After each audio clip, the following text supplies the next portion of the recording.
नमस्कार दर्शक बंधु जय जगन्नाथ। ओडिशार पिलामानंक पई आज एक नुआ जॉब अपडेट नहीं आसी। तेबे ओडिशार जो भाई और भौणी माने मात्र 10वीं श्रेणी पास करथिबे एहार सुजोग नहीं पारबे। एसएससी जीडी तरफ 25,487 गोटी एसएससी जीडी कनेस्टेबल पई नोटिफिकेशन आसी जाइछि, जोंथरे बयस 18 वर्ष रु 28 वर्ष रहिछि।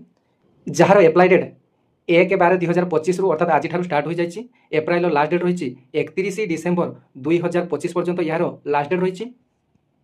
एथिरे आपनमानकर बहुत प्रकार वैकेंसी रही बीएसएफ सीआईएसएफ सीआरपीएफ आईटीबीपी एमती आपनमानकर बहुत सारा वैकेंसी रही। समुदाय पदवी संख्या 25,487 वैकेंसी नियुक्ति आसी जाइछि।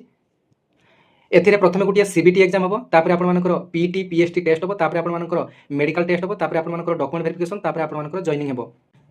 तेबे ही सीबीटी एग्जाम रे 80टी क्वेश्चन आसीबो, जार मूल्य 160 मार्क। प्रत्येक क्वेश्चन रो मूल्य 2 मार्क रहिछि।